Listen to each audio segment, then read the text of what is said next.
Hey, I want to welcome our viewers to our Kennesaw Happening podcast. We're recording on Saturday morning, so this is going to be kind of special. Everybody works Monday through Friday, but sometimes Saturday's a special day. So in the studio, we have a gentleman that has, Gordon Daniels was on an earlier podcast, and Gordon and Fred grew up together. So this is a special treat to have the brother of Gordon on here, or let me say, Gordon is the brother of Fred, whatever you want to say. But Fred, just share with our viewers who you are, what you do, and who you serve out there, and then we'll get into the podcast. Okay. Well, of course, I'm Fred Forsh, and my given name is Frederick Douglas Forsh. Mm-hmm. At present, I am the pastor of St. James AME, which is short for African Methodist Episcopal Church in Macon, Georgia, where I've been serving since October of 2019. Prior to that, I've spent 32 years in the classroom, one school, Teasy Middle School. I was fortunate to open it and open the second building, where I was the course director for those 32 years. And 8 of those years, I was also the band director. Awesome. Well, it's first, we're glad you're here. And second, I just want to say, like, when you were teaching and then you transitioned to being a pastor, what was your thoughts with doing that? Well, actually, I was bivocational. Mm-hmm. I started teaching in 1986. I received my calling to preach in 84. Mm-hmm. And in 1990, I started as a pastor. Of course, being Methodist, being AME, we go where we're sent. So I started out in 1990 in Ringo, Georgia. Of course, mm-hmm. all this time I was still a teacher. Mm-hmm. And so yes, pretty much most of my career as a teacher, I was also a pastor. I was only since 2018, when I retired from teaching, that I've been able to give more of my time to the pastoral ministry. And I just thank God for the congregations I served all those other years who could put up with me being bivocational. And they were smaller churches, so I had to depend upon my teaching so I could actually feed my wife at least one meal a day in the house. Yeah, people don't get into the ministry because they want to get rich. So yes, exactly. Yeah. So you're like a true servant because you're doing something for, I'm going to guess, the love of it. So we have had one other gentleman on here that was bivocational. He is a pastor in Kennesaw. Let me see, Kennesaw. I'm going to say church, but him and his wife got into the travel business because they were traveling and they decided to do something they enjoyed doing. So it was kind of another way that they serve, but he was sharing with me his, bivocational. So yeah, I've known a lot of people over the years, and it's kind of cool when you're doing two things. But so if you, like, right now that you're full-time pastor, what has helped you just being full-time? Like, you were always going, probably time-wise, juggling two pretty, demanding schedules. What has opened up for you, or what's different that you're just doing your pastor role since you retired? Well, I'm able to dedicate more of my thought processes to it. I really, because of all of years I was sharing about, between the two careers, I didn't really fully grasp how much the ministry was being achieved, for lack of a better word. Mm-hmm. And so after I retired, I do find that I'm able to spend more time. Our bishop used to, in some of his presentations to us, talked about those preachers doing those Saturday night specials, which means getting the sermons together Saturday night. And I thought, no, Bishop, for me, it's early Sunday morning. That's good. That's good. And so, like, as of just past Thursday, I went like, wow, okay, I've got the sermon ready for Sunday. See, that's a wonderful thing for me. Mm-hmm. But on the same token, though, I found that because I have more time, then it takes up more of my time. It's like again, I'm in Macon, so we drive. That's 123 miles one way.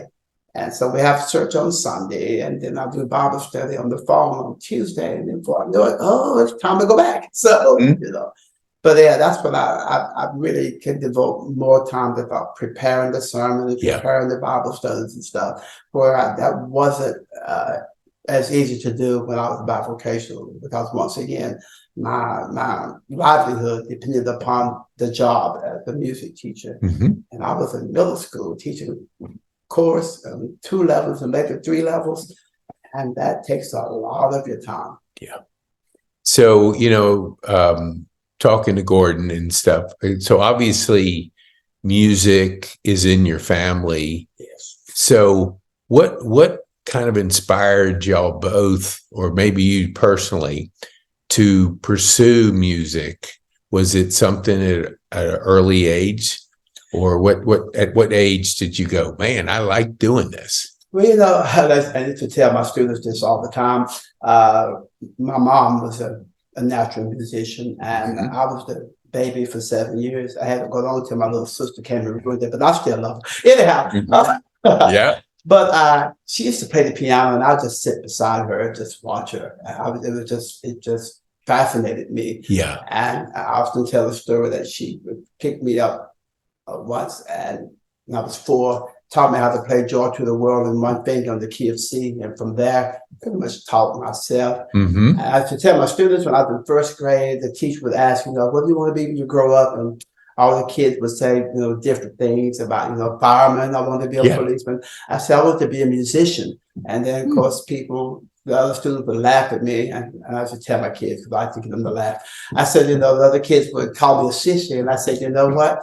And when I stopped wearing those pink dresses and started wearing blue ones, so you got to play into their hands. Yeah, that's I've good. always wanted to be a musician. I've never strayed from that. I just love music. It's so exciting to hear somebody at an early age kind of discover their passion, their joy. And what would you say, like, over the years in teaching, what were some of the highlights that you could share with our viewers that, somebody that has been on that journey for a number of years, what would you share with our viewers? Well, wow. I guess, the thing about being a teacher, you always have those moments that you recall. And of course, as cheesy or cliche as it may sound, you have those memories of those times when the light went on, when they grasped what you were talking about. I used to tell my students, I would tell them that music is both art and science, and I would try to make them understand. So because of the art, you have opinion about it. Because of the science, you can't. It's fact. So whether you like it or not, it's music. So to tell my students what the definition was, it's pretty simple. I said, music is sound organized in time. And I should tell them, I said, now, don't you ever forget that. So if you come see me one day, I'm in the old folks' home, and I ask you, you say, Mr. Forsh, I was your student. I'm going to go, yeah, well, what was music? I don't really mean much. I'm going to take my cane upside the head. So that's I'll good. never forget, just yesterday, I heard from a former student on Facebook. Yeah. She reminded me who she was, and she said, I didn't sing that well. I didn't really grasp how to read music. She said, but I never forgot that music is sound organized in time. And I told her, I said, well, good. That way then, and she also reminded me of when I got frustrated and threw my baton up into the ceiling. I said, so since you remember, if you don't have to wear it, I won't throw my baton at you. So wow. But situations like that, and then of course those students who are just so naturally gifted, and to be able to help them along the way, they often look back and tell me how much I taught them, and I say, well, I don't know how much I can take credit for that. I think I just helped to channel you, to support you in what you can already do. So that's so many instances that really stick out in my memory as a teacher. Yeah, I was hanging out with a couple of my high school buddies down in Tampa, and we were recalling one teacher in particular. And back then, we kind of thought he was a lot older, but there wasn't that big of a age, span between us. But the wisdom that he had and how he communicated that. My first impression, just as you're describing it and what I was describing, is almost like you have so many kids. You know how you always want your kids to reflect some of the lessons we teach, but you being in teaching and impacting kids through their music and through their heart, that you have all these kids out there that you've planted seeds that they grow at different, times of their life. So you mentioned Facebook. Is that how a lot of people will reach out to you and just kind of give you a comment here or two, like you were describing? Yes, very much so. And before I retired from teaching, because Facebook is, when you're old as I am, it's relatively new. And so some of my students would ask me, Mr. Forsh, can I be your Facebook friend? I said, no, you can't. I said, you have to wait until you graduate high school. At that point, then it's okay. But I told them then, I said, about most of my Facebook friends, at least half of them are former students. Okay. And just past Monday, I was hoping to go up to Raven County with one of my top students, and I didn't realize she was going to do this, but she became a course director, and she had a first Christmas concert. So I was wanting to go, but my activities in ministry and other things was just wore me out last week. So I was unable to do that. But I to tell my students all the time, I said, what would, I guess, how can I put this? Well, I said, what I'm the most proud of is that when some of you decide to do what I'm doing. And I have a number of former students who became music teachers, and that is my joy to know that I feel like I've had that much of an influence on your life, and it especially gets me to think when I hear back from them. And I'm the middle school teacher. I expect that the high school teacher is going to have a profound effect upon them. But I've had a few who have told me, said, Mr. Forsh, you're my favorite teacher of all time. So then I asked them, what is your address so I can send you your check? But don't cash it to the first of the month. That's right. No, that is so, it warms your heart when you see people grow in ways like that you described, to be almost like they duplicated you, and you're able to see how that played out years later. Because middle schools, you're right, it's different than high school.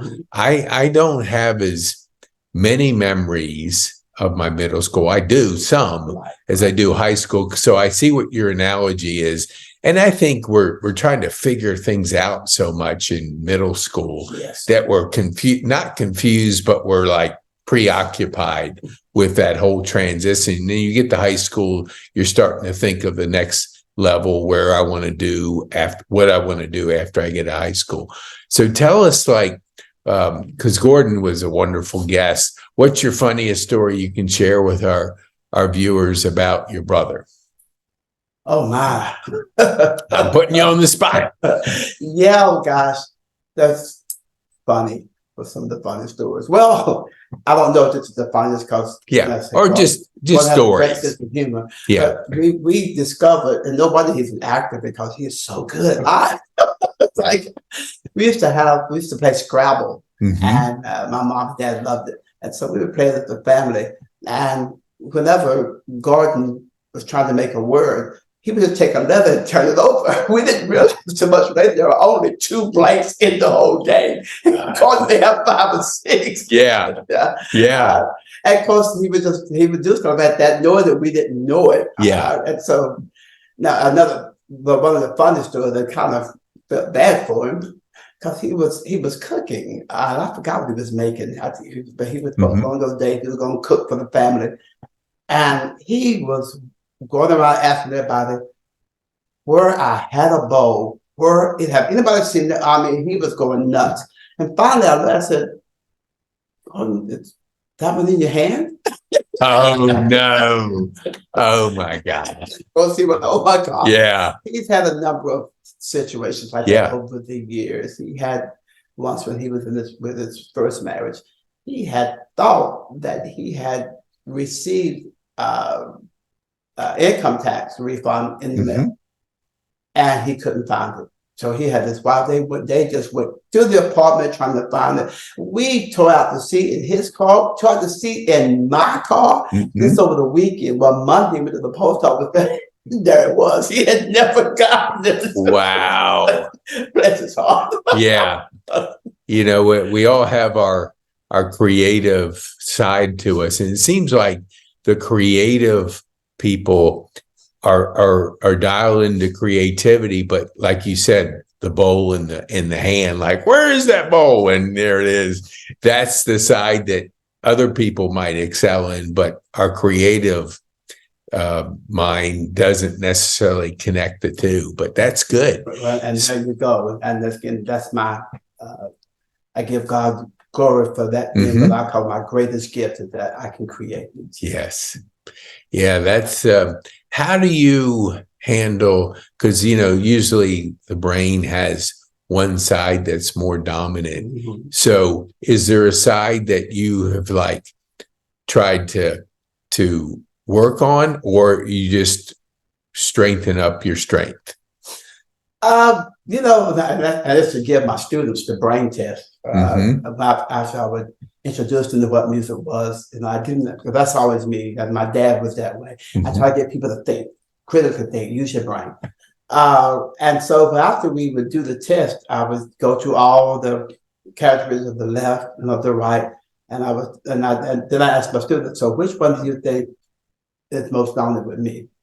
And of course, I get different answers because I was a stickler about my chairs in my courtroom being lined up a certain way. And so some of the kids would say, like, Mr. Forsh, you're left brain. And then some of us say, Mr. Forsh, I look at your desk and you're right brain. I said, there you go. I said, see, I'm a pretty good mix. I said, on some things, I'm very left brain because I'm just logical. But in other things, it's just that right side of my brain just, okay, that's the room. And my daughter used to come in my studio looking for things, and they'd go like, how does daddy find anything?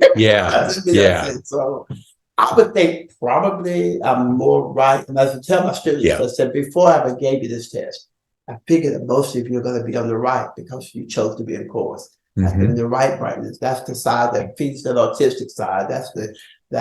So it doesn't surprise me. I said, but unfortunately, some of you who are extremely right brain, you're going to have trouble with the left side when I'm trying to teach you the music theory, which you need to know. So it's funny how when God creates us and we have those talents that we pursue the right or left, and we always have to kind of work with, if you're right brain, you work with the left, but that's not like your gifts. So you're just like you described your desk or organized chaos, it's like, where to find there it. You go. But if somebody else, somebody else goes, where do you find that stuff? Oh, it's right over there. And, so I can see why now I'm not right brain with as far as music, because I'm OCD on the left side and very organized. So I can sing pretty good in the shower, but once I get out of the shower, the tunes just don't click like they did. So I don't know if that's God giving me a taste of that creative music, or it's just the way the shower works. Because everybody says, hey, I create great in the shower. Maybe you're comfortable or something, whatever it is. That's ironic. That's not the right word, I guess. That's the one I'll use. But my son-in-law is band director, extraordinary at his gift. But he is OCD. And I'm talking about, oh gosh, when you go to his office, everything is so neat. And about drives him crazy if it's not. For me, I haven't apologized to him once he came to visit me. I said, man, I'm sorry. He said, no, that's okay. But again, I've tried to get things neat because I like it when it's neat and organized, but it's hard for me to do it and keep it that way. That right brain creeps back in, and I'm going, So, but on some things, I came up with when I would have my car working on it. So I started, every time I get an invoice, I would put it in a notebook. And then I put it like just add to it. So the most recent would be in front of me. And when I told my son-in-law, he said, like, oh gosh, that'd be great. I'm thinking like, and you never thought of that? But at the same token, my wife once stayed with them to keep my grandson when he was young. She was wanting something to do, so she went through to organize his sock drawer. And that drove me nuts because he's not organized at all. He never makes his socks. Oh, really? Yeah. Oh, like, that would drive me crazy. Yeah. He is. Yeah. But no, that wasn't bothering him that my wife not had. That area. Yes, yeah. Yes. Yeah. That's funny how I have friends that are degrees of OCD, and we'll talk and we'll kid around, but everybody is not the same in what they think theirs is. It's like you described the socks. You know, I have a friend that his wife will say, so just mix his colors up in his closet, and it'll drive him crazy because he has to have it a certain way. But it's we all have different degrees and different things that we put an emphasis on. So I'm curious, just for my own sake, being a pastor, you know, you're preparing for Sunday's, you know, sermon. What do you have like a regular routine? Like you start on Wednesday morning, since you're doing Tuesday, you describe that as, I guess, your Bible study or your fellowship study. What is your process getting prepared for Sunday now? You know, but I guess I really don't. You don't? Okay. I'm just however I'm moved. Yeah. Okay. Yeah. If I feel like the Spirit gives me a word, and sometimes the Spirit may give me a word Sunday evening, but then I got to meditate on it. Okay. And it's just it's sort of, it's very similar to the same way, I guess, when I create a song. Sometimes it just boom, there it is. Okay. You know, other times I get an idea, and as I get older, those ideas come further apart. The year that Prince died, I remember creating a chord progression and saying like, okay, it's coming back. I haven't finished that song yet. I've written the song since then, totally different. So it's weird. I'm doing the series now in the Advent season, and when I did the first Sunday, I was telling them I like to share with my congregation how I come up with these things. And I said, when the Lord spoke to me, He told me, I want you to do every Sunday based on one scripture verse for each Sunday. Not a bunch, just one verse. And to come up with a song that will kind of support the idea where you're going. So I even said in my first sermon, I said, so I had to really think, am I just trying to be clever? You know, and it's sort of difficult, but but that's how it is. That's no real process. But once I do start, I tend to like to follow the process of having an introduction and then maybe 3 points to develop. I just feel like that's where this congregation is most acceptable to. Even though I've done some to where I don't do that, I almost always use a manuscript, and I do that mainly because I loved my mom. I did, and I'm sure God did too. But she had the tendency to where the point is somewhere around all that stuff she said. You know? Right. And I said, I know I have her genes, so I need to have something to keep me. See, once again, realizing I'm right brain, but trying to work with that left brain. See, realize if I give myself some sense of order, it's easier for me then to plug into it. So I always tell my wife that I said, I've got the introduction done. I know what my 3 points are going to be. Developing the 3 points are much easier once I determine my introduction. So that's pretty much the way I go. Long answer, but that's pretty much the way. No, that's really interesting to hear, because I know our viewers always like a little bit of what you don't see on the surface, because we see something like you can't judge a book by its cover. So, okay. So below inside that book is, of course, the meat of the book.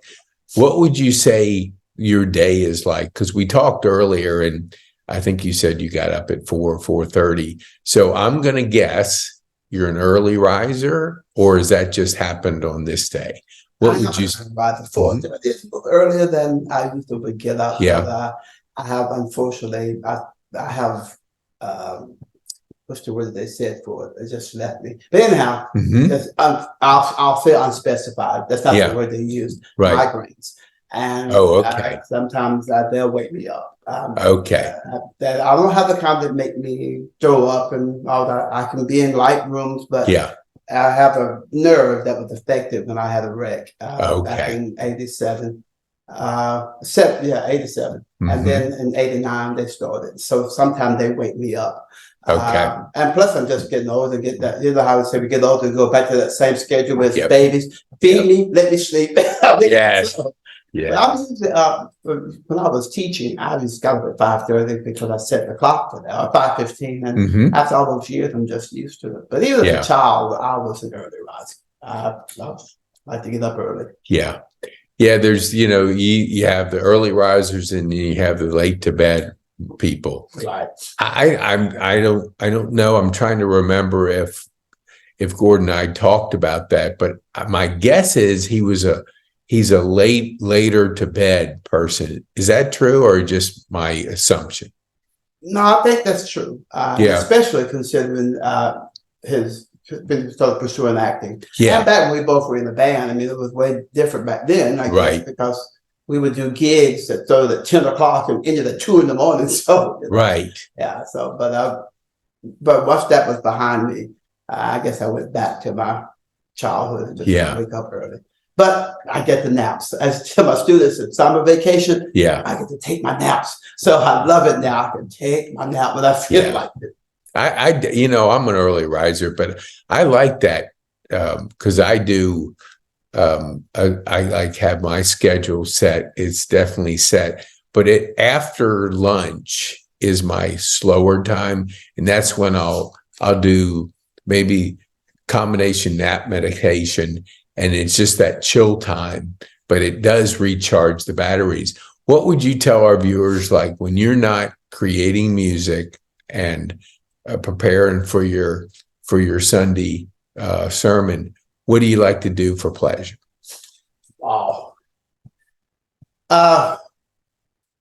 Well, I'm social. I really like to, visit with people. I don't do it that much anymore. I like to walk. And that just gives me time to think.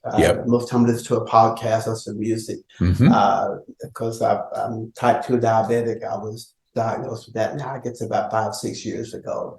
So the walking helps, but I just enjoy walking. I've always enjoyed a good walk. And I found that too, as I said earlier, preparing for the ministry and stuff takes more time now than I anticipated. And as people warn me that when you're retired, you forget what day it is. Like the other night, I was watching TV, and I said, wait a minute, she's on, Rachel Mather was on, said, she's only on Monday. Is it Monday? I enjoy listening to music. I enjoy watching TV sometimes. It's really, now it's sort of wide open. Like, what do you feel like doing? What do you not feel like doing? And that's the joy, I guess, of being retired. You don't feel like you have to have an agenda. I can connect, or I can relate to what you're saying. I'm not retired, but I show up at my PT. Like the other day, they were closed at 1:30, and I'm going, why would they schedule me at 1 o'clock if they're closed? And it didn't even dawn on me. I get home and I realize that I'm supposed to be there on Wednesday, and I was there on Tuesday. Oh, wow. And so I said to the lady, I said, why didn't you tell me? I said, we didn't want to rub it in. So we went along and we just treated you on the off day. But sometimes you don't even know the day of the week, and you're doing like, well, I'll just chalk that up with whatever it is. I've done that before. Sort of the wrong day. And of course, when you call this morning, I'm like, oh my gosh, I think it's today. Yeah. Yeah, I'm going to tell you, if rumor have it that I once had a memory. No, it's so cool because that 7:30, it's for the people that are listening, this is live on Saturday morning. And so when I saw that, I knew, of course, Gordon had told me about you. Mm-hmm. So when I saw your name and I went, oh, good, he's doing a Saturday morning first thing. And it was like, okay, well, he must be really busy Monday through Friday and Saturday, because that's usually where somebody will schedule a Saturday because they're working during the week and they can't get, away. So they'll do Saturday. So I said, that's just great. I love Saturdays because I get up early anyway. Right. So when I saw that, I went, oh, good. But yeah, sometimes when you're picking a calendar date, you don't see what day it's on, at least in our calendar, Right. so I understand. I knew it was the day. I had it on my Outlook calendar, but I just hadn't looked at it this morning. And it's been reminding me all week that I had it, but I just forgot, because that happens when you're my age. Yeah. Anyhow, so. Oh, yeah. Hey, look, we're in the same boat. Okay. So, but I did want to do it live. Yes. It was so much fun to have Gordon come in, just like you're in, because I heard a person say, I was listening to a podcast, and she said that she used to do Zoom, and she was Zoomed out with COVID. And so she then switched all her podcasts to, in studio or in person. And it made the difference between night and day. And I same way. Mm-hmm. I mean, I don't mind doing Zoom, but there's just something that just doesn't, that disconnect of the computer, and maybe doing so much Zoom over COVID, it kind of, I don't know, got you tired of the Zoom type setup. So it is good. I appreciate you coming down to the studio from Woodstock. So do you have any funny stories you can share with our viewers? Because this is Overture, and your cousin Sylvia is wonderful. She does our birthday. She handles our quizzes and different things, activities that we do during our birthday. And so she's always coming up with creative things like sound clips, and we have to, tell what that show was or what that song was. So is she like in that creative music gene of your family? Because I just thought of that just now, because, she put all these sound clips together for our residents. Well, I really don't know.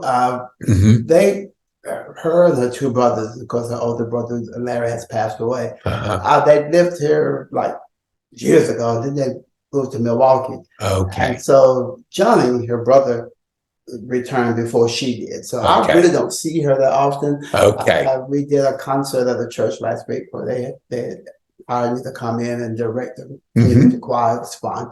So she came and was part of that. So she's in touch with Gordon considerably more than me. But now her cousin Johnny, oh my gosh, loved to hear him sing. He had a stroke about maybe 3 years ago. And so it's been tough trying to get back. He's also a preacher too. Okay. And so someone requested him to sing "Mary Did You Know" last week, and he sang it. And you could tell he still didn't have the kind of voice that he really wanted to have. But it was just so wonderful to hear him sing again, because he was blessed with an incredible voice. Yes. Yeah, I love that song. It just brings chills to my spine when I hear that. And you'll catch on YouTube, there's a group that sings that, and it just, oh my God, you can hear it 100 times. Every single time it just runs chills up and down your spine, because it's a beautiful song. I have a friend, I won't call that person name because I love her dearly, but we went to school together, and for 2 years. She didn't transfer because she got sick and had to move away. But we were both in the music theory, and she once said on Facebook how she didn't like that song because it wasn't scripturally sound. And I thought, it doesn't have to be. It's someone's expression. I'm going like, neither is the little drummer boy. Yeah. There's nothing in scripture that's just going to support the little drummer boy. And of course, the scriptures don't support that the nativity scene would have had the shepherds and the three wise men. They didn't come about 2 years later at the house. But anyhow. but I couldn't convince her, so that's okay. Yeah, I think it's a beautiful. Just the idea to think, wow, I'm so excited to know this, Mary. Do you know it? And of course, Mary did. But it wasn't that he was challenging her. I was trying to tell my friend that it was from the narrator's point of view that he was just so excited to know that what she was giving birth to, and just so either she did know, he just sharing like, I know too, but he put in the question mark. But anyhow, let me get off that. No, it is beautiful. It's good to hear that explanation coming from your eyes, because I never listened growing up to words of songs. I always got into the music of it, for whatever reason. So when Sylvia was doing that at the birthday party, I thought I'd be better at identifying the songs and the words that make up the title of that song. But I think it's just you gravitate to, some people focus on words and some people it's the music around the words. So I guess it's just how you enjoy music.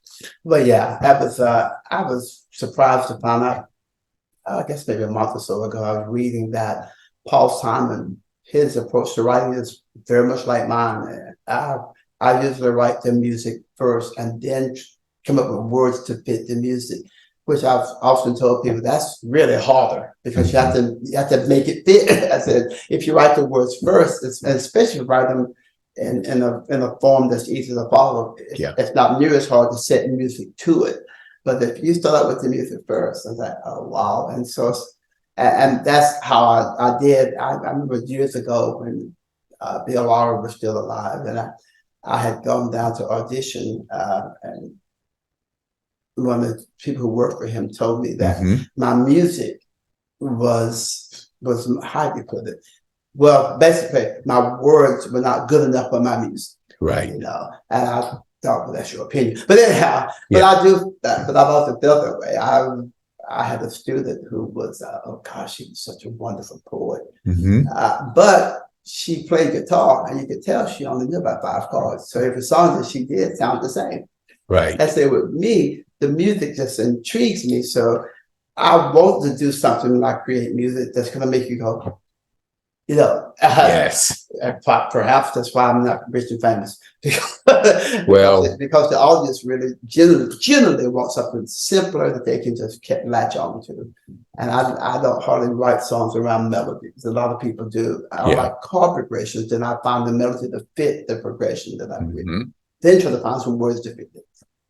Well, when you say rich and famous, I think it's misused sometimes out there that, really fulfilled, and that joy that you do and that you experience every day, you're rich and famous in what you're doing. And so I'm sure your congregation, if I don't cut it off and give you time to prepare for tomorrow, they're going to be coming after me. And I don't want them to be mad at me. No. So we're ready to praise God. Yes. Yeah, no, it's awesome. I know. I really appreciate you coming driving down from Woodstock to be here. What would you like, our viewers to take away from our conversation, our time here in the studio? What can you share with them? Well, I guess because I've enjoyed this so much, I've encouraged people to, again, live your life, enjoy life, because as I put on Facebook a while back, it's funny that you have to live long before you realize you don't have that long to live. Yeah. I said, so now that I've realized that, let's make the best of the time that you have.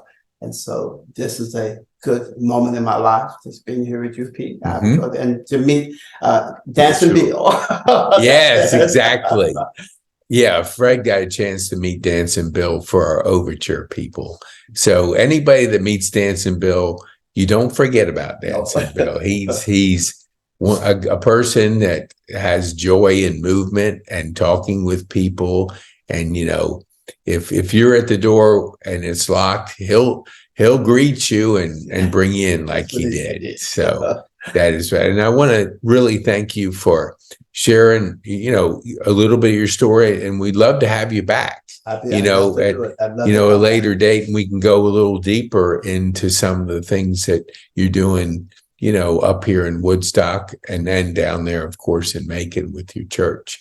So, well, Fred, we want to thank you for being a guest on our podcast. And anybody that has any comments, you can put it below, and or questions for Fred, you can put it below, and we'll put, I forgot to ask, how can people get in touch with you and your church? Can you share that with them? Well, yeah, go to facebook.com/ all capital letters SJAMEC, which is an acronym for St. James AME Church. So again, facebook.com/ SJAMEC, all in caps. Awesome. Well, we'll put that in the show notes too, for those that are driving, and we don't want to have you have to write down while you're driving, because no, in Atlanta, you better be focused on the road, because there's some crazy drivers out there. So thank you so much for being with us on this Saturday morning. Man, you rocked it. Thank you. All right. Appreciate you, Fred. And thank you for our viewers for tuning in.